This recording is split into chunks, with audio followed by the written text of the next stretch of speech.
போது எப்படியோ கொட்டையில அரும்பாடு வரணும். இந்த செம்பரிய குட்டி வளர்த்த வெள்ளாட்ட குட்டி வளர்த்த எங்க அப்போளுக்கு தெரியும், பெரியவங்களுக்கு. அது சின்ன குட்டில இருந்து அந்த பாலை கொடுத்து வளங்களே உங்க பின்னாடியே வரும். நீ டவுனுக்கு போனா பின்னாடியே ஓடியாத வண்டி எடுத்தா வரும்.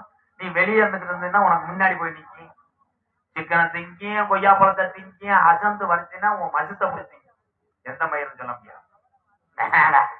ஆனா வளர்த்தா நேரத்துல போன வருதுன்னா கப்பலிங்கிறேன்.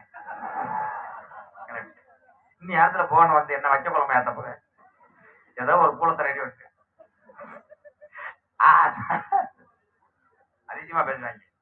கையிலுக்குள்ளே பேசுவேன், பார்த்தா ராங் நம்பரா இருக்கும்.